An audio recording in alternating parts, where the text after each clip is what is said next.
Kata Imam Ghazali, pokok dari agama ini adalah melawan kemaksiatan dengan kita menikmati al-istidzad bimubah. Kita menikmati sesuatu yang dibolehkan Allah Subhanahu wa taala. Dan seperti ini itu bisa qasmu dhuhri syaitan, bisa menghancurkan punggungnya setan. Karena kalau melawan setan dengan ibadah ini kadang kita capek selain isra potongan. Tapi nak kangkang ning komplek H gitu jagungan mbek kancane, ngenang melarate, mbok ngenang ora sekolah, mak ra munggah, tenang.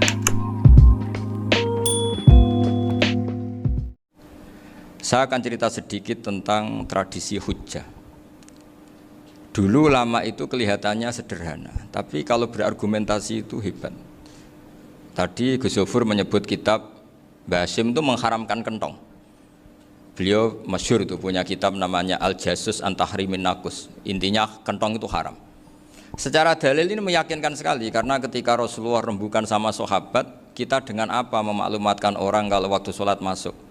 Ada sahabat yang usul pakai kentong, dzaka lin nasara itu Nasrani.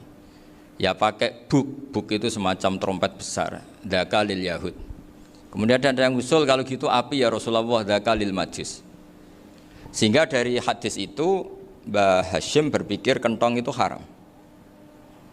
Tapi Mbah Fakih Mas Kumambang itu mengkritik Mbah Hasyim dengan ngarang kitab Hazur Ru'us an Tahrimin Nakus. Jadi beliau komentari kitab itu sambil geleng-geleng kepala. Kitab kok keliru nganti ngono itu. Jadi cara pikirannya siapa Ki Fakih. Kentong di Indonesia itu kanggo wedhus dicolong gitu. Pos kampling gitu. Kalau ada banjiran ya kentong, ada maling ya kentong. Jadi enggak ada persamaan sama sekali dengan kentong yang milik orang apa? Nasrani. Sehingga di pondok saya itu ada kentong tapi jelek sekali. Karena itu satu-satunya cara supaya beda dengan kentong yang di gereja. Kalau elek kan mirip kentong di pos kampling. Itu ya agak-agak ilmiah sedikit. Dulu ceritanya Gus Zofur itu saya teruskan. Itu singkat cerita, itu kalau yang di kejadian di Termas itu Mbah Dimyati sudah nyuruh semua kentong disembunyikan karena mau ada Mbah Hasyim. Cerita itu mukarrar di Kiai Fakih sama di Kiai Dimyati Termas. Setelah kentong dikumpulkan semua, Mbah Hasyim datang, senang, ngiranya Syekh Dimyati ini sependapat dengan beliau, yaitu sama-sama enggak ada kentong. Tapi setelah itu ada santri yang matur, Mbah Dim pun beres kentong pun kula delikno sedanten. Itu di depan Mbah Hasyim. Jadi GR-nya Mbah Hasyim bahwa Mbah Dim itu sependapat akhirnya hilang. Ternyata ini akal-akalan toh gitu. Karena santrinya matur, Mbah Dim pun beres sedanten kentong beduk sudah disingkirkan. Itu di depan Mbah Hasyim. Saking lugunya santri, nah saking ikhlasnya agak ngerti mahalus syahid ini adalah Mbah Hasyim. Saya mau meneruskan cerita Gus Zofur. Dulu Mbah Mun ngaji di Lirboyo, tapi Kiai Makhrus ngaji sama Kiai Khalil Harun. Kiai Khalil Harun itu adik juga sekaligus muridnya Mbah Umar Harun. Mbah Umar Harun itu generasi kedua setelah Mbah Ghazali. Beliau menantunya Mbah Ghazali, tapi ya sudah ponaan. Sehingga tradisi ini penting karena saya berkali-kali bilang di mana-mana. Status orang tua dan mbah itu adalah terserah anak cucunya. Bukan terserah mbahnya, tapi terserah anak cucunya. Saya tidak akan bosan mengingatkan ini. Saya pernah di makamnya Nabi Yakub, itu ya dikemuli bendera Israel. Di makamnya Nabi Dawud. Nabi Ibrahim juga dekat sinagog. Sehingga Quran membela Nabi Ibrahim disebut maka anak Ibrahimu Yahudi wala Nasrani. Karena ketika beliau berposisi di Israel, kemudian penguasanya adalah Yahudi, bisa saja makam ini ditulisi dan distatuskan ala Yahudi. Ya seperti Nabi Yakub. Nabi Yakub itu nabi yang kita yakin tentu berkeyakinan beliau orang baik, orang muslim, orang mukmin, tapi karena di desain mereka ya dikemuli bendera Israel dan disebut Abul Yahud. Karena kita tahu nama lain dari anaknya Nabi Yakub adalah Yahuda bin Yakub bin Ishak bin Ibrahim. Sehingga perasaannya orang Yahudi menjadi Yahudi itu yang ngikuti mbah-mbahnya.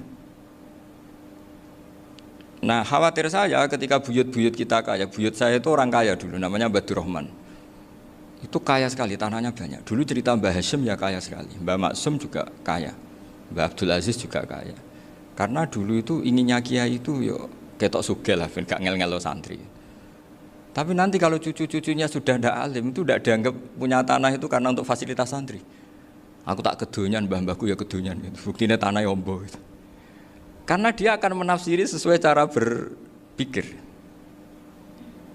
Makanya sanad keilmuan yang diceritakan Gus Zofir itu harus diulang-ulang. Kalau nggak diulang-ulang, maka kita akan berpikir sendiri untuk menafsirkan masyayikhonal kiram atau ajdadanal kiram. Nah, ini yang bahaya, yang sering Quran mengingatkan. Jadi ada status yang disematkan oleh anak cucu kayak orang Yahuda tadi, Yahuda bin Yakub bin Ishak bin Ibrahim itu menstatuskan mbah-mbahnya yang bernama Ibrahim itu Yahudi. Sampai Quran sendiri yang bela maka anak Ibrahimu Yahudi wala Nasrani. Karena secara geografis sekarang Ibrahim di Israel dan otoritas itu juga milik mereka, sehingga mereka bisa masang-masang atribut yang menunjukkan kalau itu Yahudi. Beberapa al-alim al-alamah yang minnah itu sudah wafat dan kadang-kadang zuriyahnya itu tidak kita. Kalau sekarang orang bahasakan kubu sebelah. Akhirnya ya nggak boleh dikholi, nggak boleh diziarah. Terus seakan-akan yaktaduna bi ra'yi, seakan-akan mereka berpendapat dengan pendapat syekh ini, padahal tidak. Nah, sehingga tradisi ketersambungan sanad tadi, baik secara genetik atau secara asbab, itu harus terjaga. Saya beberapa kali banyaklah sering diceritain Mbah Mun. Dulu Mbah Munawir ini cerita ya, Mbah Munawir itu saking senenge kitab, ben santri ini iso ngaji kitab. Itu kalau ada alumni Lirboyo, alim disuruh baca muin di sini itu Mbah Munawir ikut.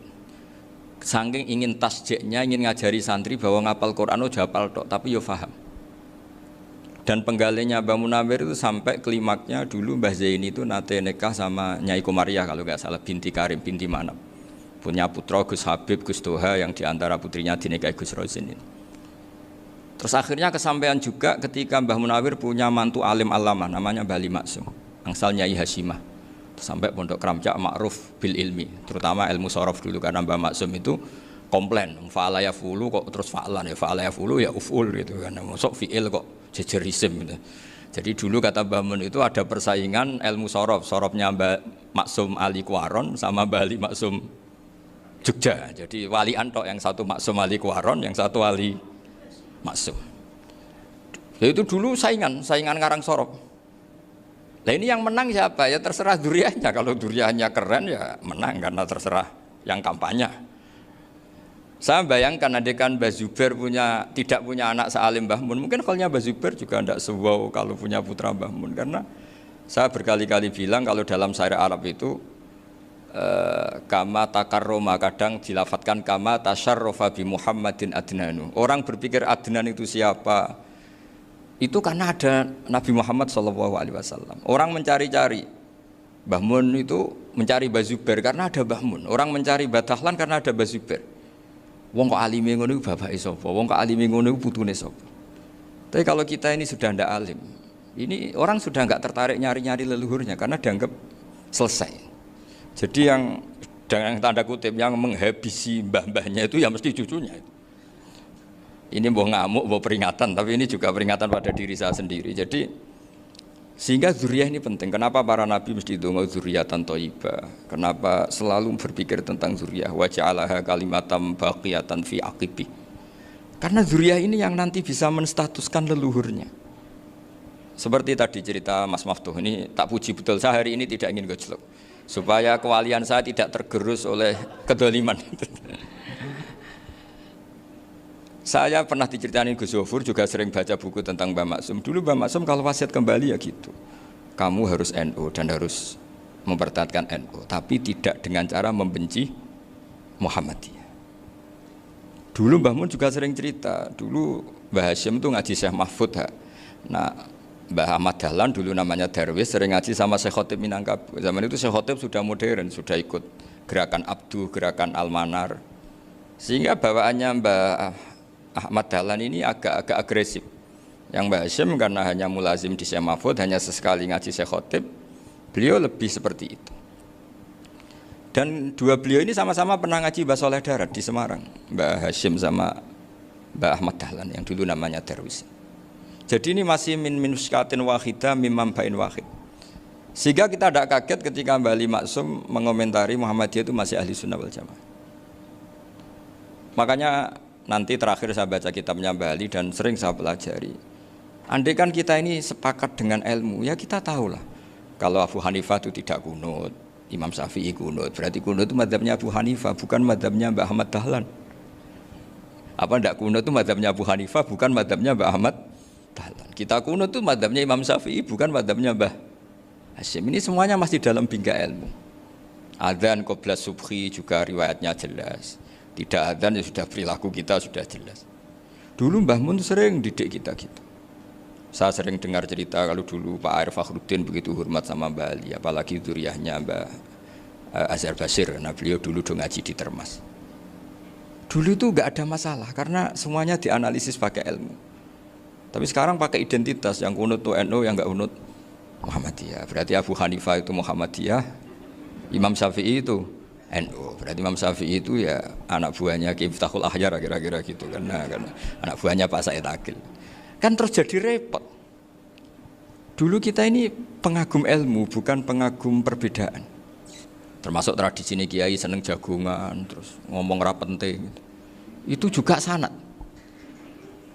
Setahu saya Mbah Mun itu kalau ketemu bapak ya guyon terus. Saya punya kenangan tuh yang dulu agak iskal tuh begini. Ada isu lah, entah isu entah hoax entah apa, ada kaji itu agak beling itu, pokoknya beling lah gitu. Seneng siapa itu, rondo lah apa. Pokoknya beling gitu. Ketika Mbah Mun dilaporin tamu kalau kaji itu beling sama rondo itu, Mbah Mun tanyanya lucu. Lho ayu no cung. Wahyu banget Mbah. Wahyu. Itu bapak juga bakas ayu nih. Dulu saya sekali ini kiai kok bakas wong ayu, bakas bodine barang lah kira-kira gitu. Tapi setelah saya tambah alim, tambah ngerti itu, kata bapak gini, ya apik bakas ayu hak timbang iya no malah qadzaf. Ternyata seni. Sekali Mbah Mun atau bapak bilang, waji kok zino kaji, maka larinya ke qadzaf. Maka menghindari bahasa menuduh, ngomong yang enggak penting. Lho ayu no. Jadi kiai dulu tuh orang sok suci tapi menghindari hal-hal yang jadi punya seni untuk ngelola kehidupan. Orang bermalam-malam jagungan sama teman asik itu kan perlawanan terhadap nafsu kita, syahwat kita untuk mungkin nikmati dugem di bar atau di tempat-tempat maksiat. Itu setan di Indonesia tuh kakuati sama Ki Jawa. Orang supaya enggak tertarik maksiat itu Ki Jawa cukup ketemu kancane masak terong guyon, gejol-gejolokan zaman mondok, sewengi lulus saka maksiat. Bar wis tutup. Perlawanannya sederhana, enggak pakai tahajud, enggak pakai wiridan karena Ki Jawa juga koyoke rapati potongan ahli ibadah gitu. Itu jagungan gitu. Jadi setahu saya itu pernah lihat Bali itu sekali ketika beliau ngisi ceramah di Mbah Hamid Bedowi. Saya masih kecil diajak bapak. Dulu kalau bapak ngelihat Bali sama Mbah Hamid itu mesti nangis. Karena dua orang alim bertemu. Yang akhirnya ya bisanan itu. Mbah Hamid punya anak Gus Nasih, di sini ada Mbah Nafisa, terus jadi Mbak Salih Hindun itu. Jadi dulu itu ya guyon terus ketika ketemu. Itu yang sering bodoni Mbah Hamid itu ya Ki Bisri. Ki Bisri itu kalau datang ke Ki Hamid Pasuruan, nak wali tenan aku teko ditatakno mangan. Jadi ukurannya ya. Ternyata sampai sana dikei mangan tenan. Masih belum mengakui, kan nak wali tenan aku iki kiai rung di mobil, dongakno aku di mobil. Sudah kalah satu seri itu masih gak terima. Lalu itu Mbah Hamid akhirnya berdoa, ayo monggo, mugi-mugi Ki Bisri gak ada mobil. Itu setelah didoain masih tanya, mereknya apa merek? Jadi itu Mbah Hamid jawab, ya paling Holden itu. Nah, paling Holden. Itu nyari mobil itu ya adalah dapatnya Holden. Suatu saat Mbah Bisri diundang Mbah Hamid gak dikasih bisyarah. Karena utangnya sudah banyak Mbah Hamid, Mbah Bisri ini utang doa tadi. Itu ya gak dikasih bisyarah. Ya gak mau kesang apa-apa kelambimu kayak aku. Didol sama mukhibbinya Mbah Hamid. Itu harganya melebihi jatah bisyarah. Ketemu Mbah Hamid, Kang, susu Kang, mergo. Jadi dulu itu rileks, makanya ini yang diceritakan ke Zofur. Sebetulnya kalau kiai-kiai itu bersanad itu ya rileks, hidupnya itu rileks. Karena rileks ini perlawanan terhadap kemungkaran. Saya dulu musyawarah sering sama Gus Zofur usul fikih. Itu jelas di antara yang ditulis Lubil Usul itu. Ya kita tahu tadi misalnya sanad usul fikih, Mbah Ber itu sangat al-usuli Kiai Zubair Dahlan, abahnya Mbah Mun. Punya murid diantaranya Kiai Sahal. Kiai Sahal punya karangan Thariqatul Husul fi Syarhi Lubil Usul.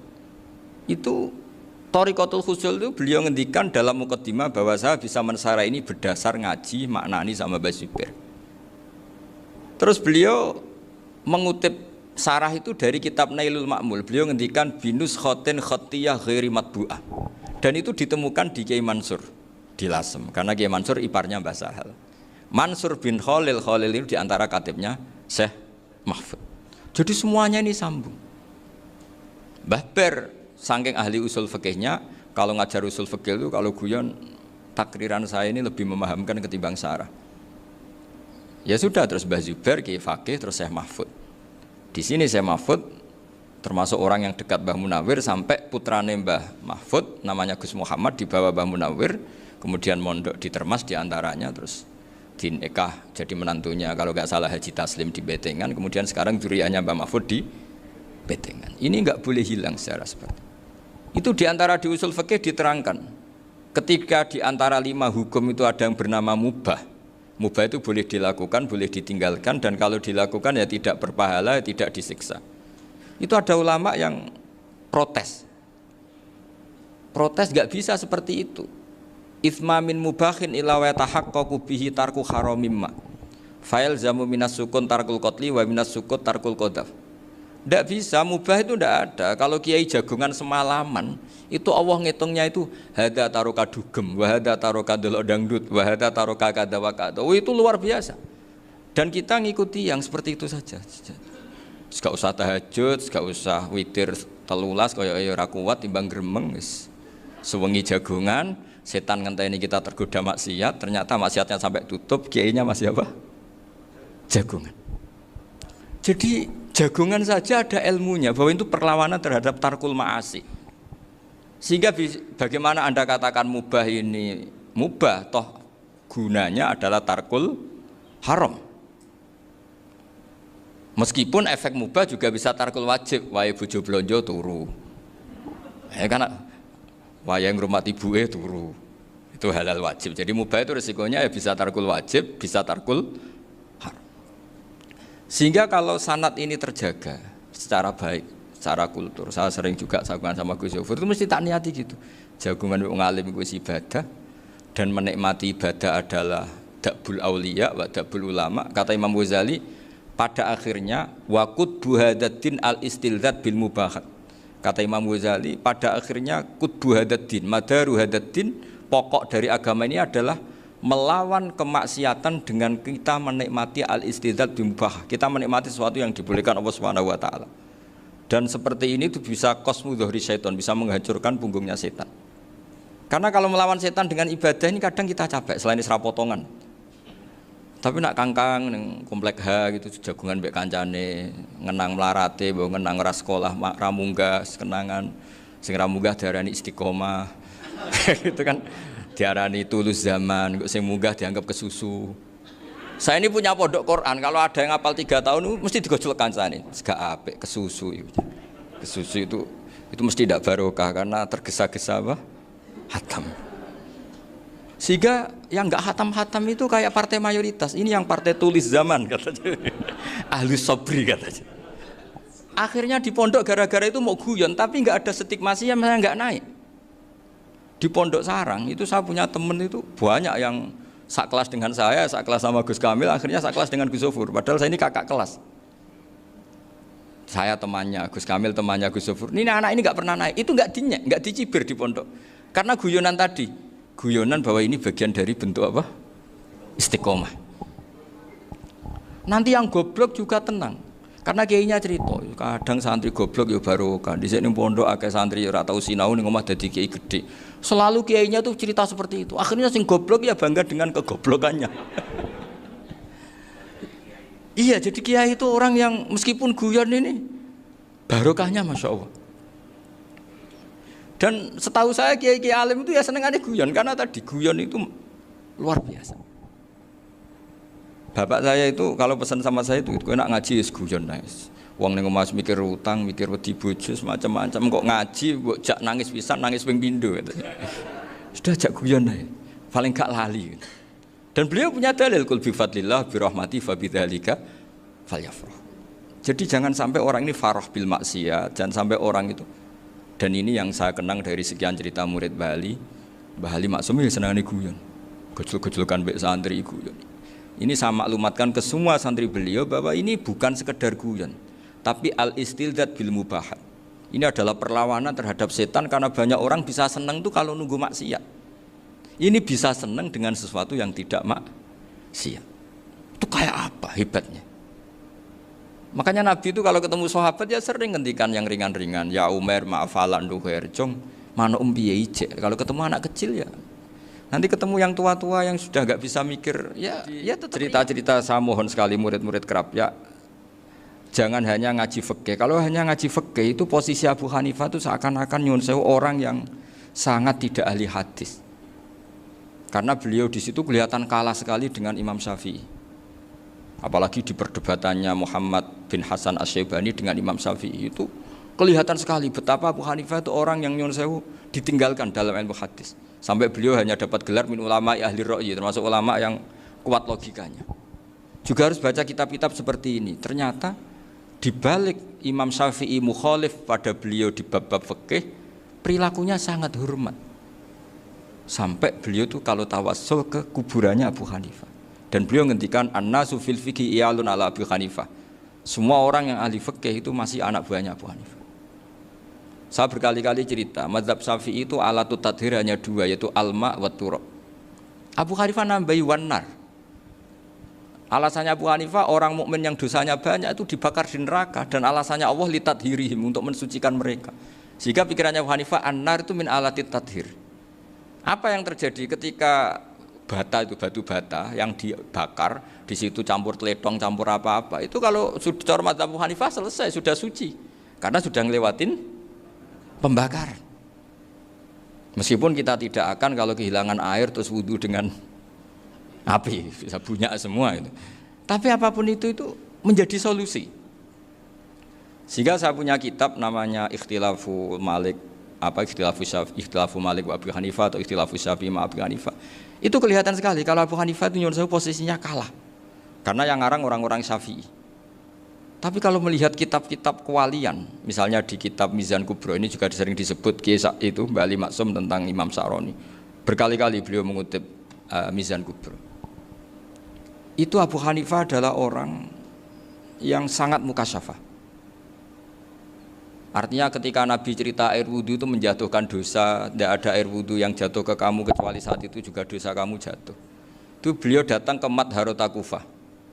Kemudian beliau bilang sama si orang tua tadi, tub anizina.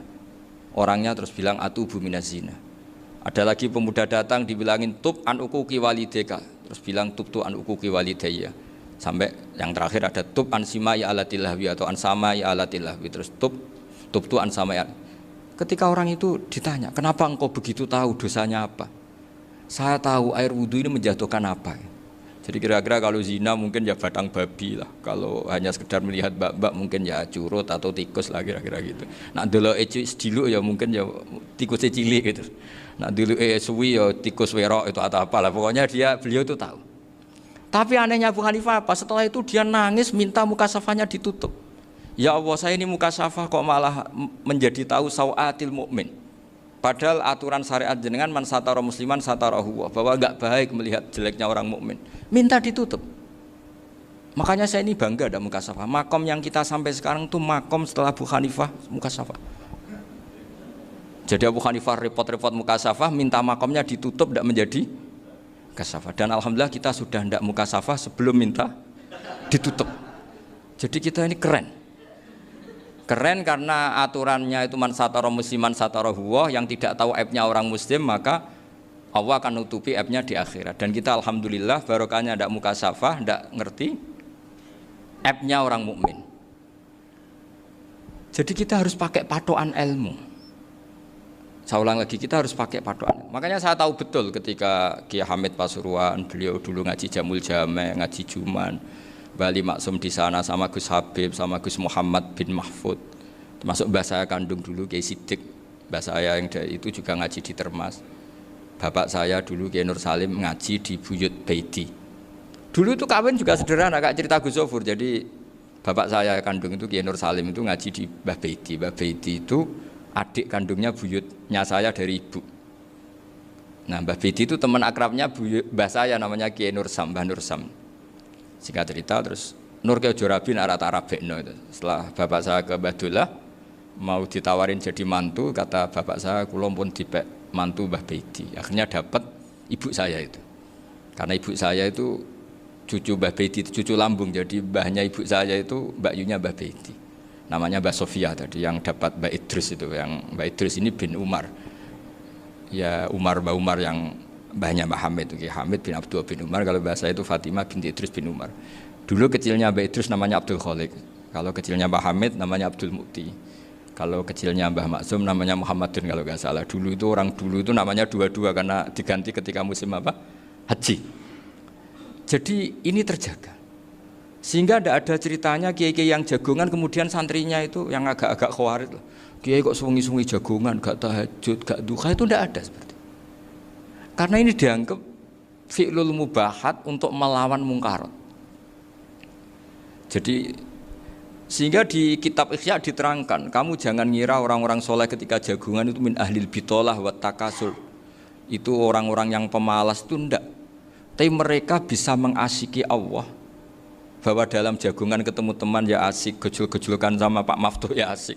Dan keasikan ini bentuk perlawanan terhadap keasikan harus dengan maksiat. Itu kayak apa kalau kita ngaji sampai seperti itu, termasuk tadi yang diceritakan Pak Maftuh kitab Hunyah. Semoga beliau cerita juga pernah belajar. Saya pernah belajar kitab Hunyah khatam.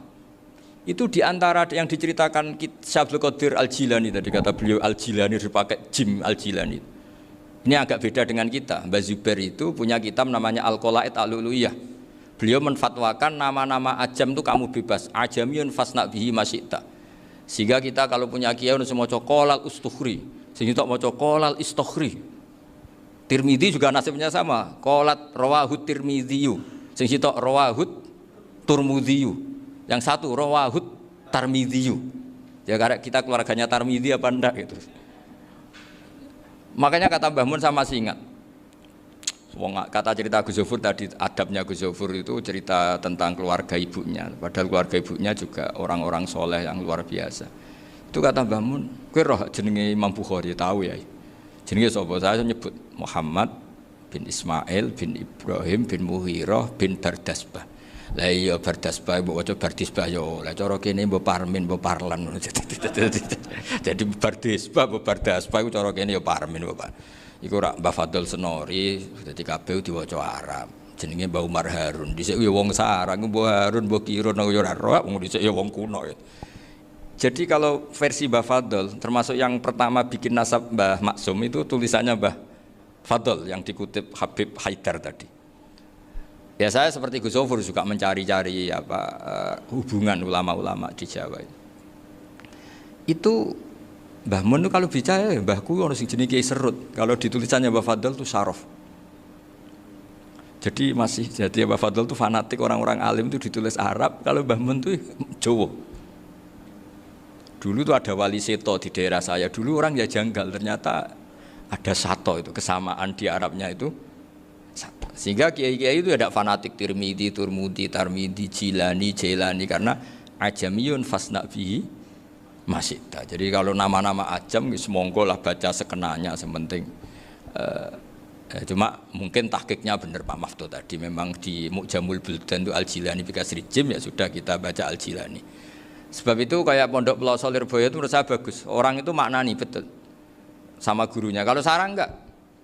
Kalau Pondok Lirboyo, pondok yang tadi ternyata keluarga Mbah Munawir sini pernah bisanan, yaitu Mbah Zaini pernah nikah sama Nyai Komariah ya kalau enggak salah, punya putra Gus Habib ya, Pak Toha dan sebagainya. Itu betapa hubungan pondok Quran sama pondok kitab dulu itu enggak pernah terputus. Bapak saya setelah hafal Quran itu dulu ngaji Mbah Zubair. Jadi bapak saya sering ngutip mu'en apa, padahal bapak saya itu terkenal tuh, beliau cita-citanya itu saya ingin hafal Quran kayak hafal Fatihah. Beliau itu sampai 10 sekali. Karena beliau inginnya hafal Quran kayak hafal Fatihah. Termasuk murid terbaiknya Mbah Dullah bapak saya. Itu ya ngaji kitab. Sehingga kata Mbah Mun, jadi Mbah Munawir de mantu Bali Maksum, itu ya sudah dipenggali. Sudah dipenggali dituruti pangeran. Lahirlah seorang Bali Maksum yang membawa. Tadi dulu itu ya Gus Muhammad yang ngaji di Termas, nanti Mbak Arwani sebelum ngaji di sini ngaji di Tebu Ireng. Sehingga Mbak Arwani bisa ngarang kitab. Beliau ngarang kitab tentang sab'ah, Faidul Barokat namanya. Ya nulisnya ya fasih ya. Saya punya tulisan tangannya Mbak Arwani itu banyak. Saya juga punya tulisan tangannya Mbak Hasyim Asy'ari ketika nyurati buyut saya yang di Damaran itu pakai bahasa Arab. Jadi dulu itu Mbah Ali Maksum juga sama, surat-suratannya dulu sama tokoh-tokoh Muhammadiyah ya bahasa Arab.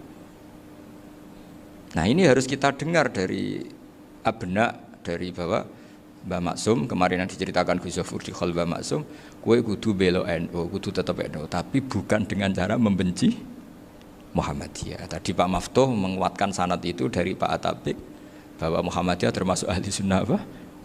Karena sama-sama tidak sabus sahabat, sama-sama ikromus sahabat dan sama-sama bermadhab. Nah soal akhirnya ada beberapa yang rapati seneng ngaji ini yang agak ribet. Tapi kamu tidak usah ngeritik Muhammadiyah agak seneng ngaji, kayaknya juga sama kita nggak seneng ngaji juga banyak itu. Jadi kalau ngeritiknya masalah itu kan kita ya agak-agak sama. Ya jadi ternyata di sini terus ini yang terakhir supaya nggak lama-lama, Bali juga punya sisi keras sekali. Jadi dalam hal-hal yang khas ini di halaman 87 itu keras sekali. Beliau ngendikan wahal bi jununun hatta usdira amri lil mu'minin alla yazuru rasulahum. Jadi ketika saya tadi sudah bilang bahwa beliau sering muji Ibnu Taimiyah dalam banyak hal, tapi dalam banyak hal juga beliau mengkritik Ibnu Taimiyah ketika menafsirkan la tusaddur rihal illa ila salasati masajid. Kemudian Ibnu Taimiyah tidak mentasrekkan, tidak mensunatkan ziarah kubur Rasulullah sallallahu alaihi wasallam. Beliau mengkritik. Dan cara mengkritik adalah ngendikan ulaikal ladzina yuriduna ayyahulu bainahu sallallahu alaihi wasallam wa baina ummatihi fi nakhiyatin. Itu adalah orang-orang yang ingin membuat batas antara Nabi dan umatnya. Saya termasuk terinspirasi makalah Bali ini adalah bagaimana Anda mengkafirkan orang Islam berdasar qala Rasulullah sallallahu alaihi wasallam. Wan nabiyyu asyaddun nasi syafaqatan li ummati. Wan nabiyyu akhrasun nas, orang yang paling serius supaya umatnya ini selamat. Kemudian Anda dengan hadisnya Nabi mentafrik bainahu wa baina ummati berdasar dawuh Kanjeng Nabi. Itu cek mentalani. Makanya saya itu enggak pernah keras di bab ini. Misalnya nyuruh saya ada santri sarang yang nakal. Itu saya tidak berani komentar karena saya tahu Mbah Mun itu sangat mencintai santrinya meskipun yang nakal. Saya melihat sendiri bukan jari ada santri cara pelaturan pondok itu diboyong karena nakal. Itu Mbah Mun ngendikan begini. Ya cung yo ke diboyong itu cara aturan pondok. Nah aturannya pangeran ngger kowe tobat dadi wong apik ya dadi wong saleh. Ya kowe kudu tetep sering rene, kowe tetep santri kudu donya akhirat. Soal pondok ya ben ana aturan, ben menjen kowe nakal nemen ya diboyong, tapi kowe tetep wong apik. Jadi karena kita tidak mungkin mentafrik bainahu wa baina talamidhi. Kita tidak mungkin mentafrik baina nabi wa baina ummati karena nabi adalah apa? Asyaddun nasi syafaqatan li ummati. Sampai saking sayangnya nabi itu ngendikan syafaati li ahlil kabair min ummati. Lho koyo apa baiknya nabi? Ora melok nakal, ora melok maksiat, tapi melok nanggung swargane. Iku waktu gali sampean wis kowe utang gak apa-apa, bangkrut gak apa-apa, sing nyaur bapak. Gua sampean ngono top tenan. Anaknya yang ngawur tenan maksudnya itu, tapi stop. Lah Nabi ku umate sing dosa iku umate, Nabi sing nyuwun sewu, cara Jawane sing kangelan nyafaati. Karena Nabi gak boleh dipisahkan dengan umatnya. Makanya kata Bali Maksum, ulaikal ladzina yuriduna ayyahulu bainan nabi wa baina ummati. Itu mereka adalah orang yang ingin memisahkan Nabi dengan umatnya. Masa kita ngafirkan umatnya Nabi berdasar dawuh Nabi? Itu kan sama, saya benci santri Anwar berdasar dawuh Mbah Mun, padahal orang tahu semua begitu sayangnya Mbah Mun terhadap santrinya. Sama juga kamu benci santrinya Bali Maksum berdasar dawuh Bali, padahal beliau sangat mencintai santrinya. Nah kultur-kultur seperti ini tidak boleh hilang. Kita punya sanad, punya guru, punya keluarga yang sama. Jadi mbah-mbah saya itu orang Tuban, dekat sama posisi Ibrahim Asmorokonti tadi yang diceritakan. Jadi di kampung saya, kampungnya bapak saya itu ada makomnya Siti Syariah, itu mbak kandungnya Sunan Bonang. Dan bapak dulu sering ngajarin ziarah saya ke Mbak Asy'ari. Mbak Asy'ari itu bin Jumadil Kubro, berarti Mbak Asy'ari itu saudaranya Mbak Ibrahim Asmorokonti, gurunya Sunan Bonang. Jadi Sunan Bonang ke Tuban tuh karena disuruh ngaji sama Mbak Asy'ari, Mudin Asy'ari itu yang di Bejagung itu. Jadi ini semua sanatnya itu jelas, aturannya jelas. Kan Sunan Bonang bin Ampel bin Ibrahim Asmorokondi bin Jumadil Kubro. Lah yang Mbak Asari ini adiknya Ibrahim Asmorokondi, makamnya di Bejagung di Tuban. Dulu Sunan Bonang sebelum ngaji kemana-mana ngaji di Bejagung itu di Mbak Asari itu. Terus kemudian Sunan Bonang hidup di Lasem, di Pasujudan di Lasem. Makanya Lasem banyak orang alim karena ya dulu Sunan Bonang itu di antara aktivitasnya itu di Pasujudan di Lasem itu. Wafatnya kila di Bonang, kemudian mau dibawa orang Madura ke Madura, terus diambil Mbak Asari, pernah mbahnya karena Muammar Mbak Asari, terus dimakamkan di Bonang. Jadi cara berpikir Mbah Ali ini menginspirasi saya. Kita tidak boleh mengkafirkan umatnya Nabi berdasar dawai Nabi. Karena apa? Itu yang tidak diinginkan Nabi. Nabi itu inginnya yang di luar itu masuk, bukan yang sudah di dalam dikeluarkan. Itu kata beliau, ulaikal ladzina yuriduna ayyahulu bainan nabiyyi wa baina ummati. Orang-orang yang tidak mentasra' ziarah pada Nabi adalah orang-orang yang ingin memisahkan Nabi dengan. Dan begitu kias berikutnya, orang-orang yang sidik-sidik muni ini kafir, ini sudah enggak benar, ini la yurja khairuhu, itu orang-orang yang memisahkan. Dan lucunya berdasar dawai Nabi. Makanya semua kalau sampai ngaji Mizan Kubro, ini kitab yang sering dikutip Bali Maksum, ketika Nabi ngintikan laisa minna man ghasyana, laisa minna man latamal hudud wa syaqqal juyub bada'a bid'awal jahiliyah, laisa minna min tilkal khoslah. Semua ulama mentafsiri laisa minna fi tilkal khoslah, bahwa dalam hal itu Islam tidak bertanggung jawab. Masa menipu berdasar dibolehkan Islam, kan tidak mungkin.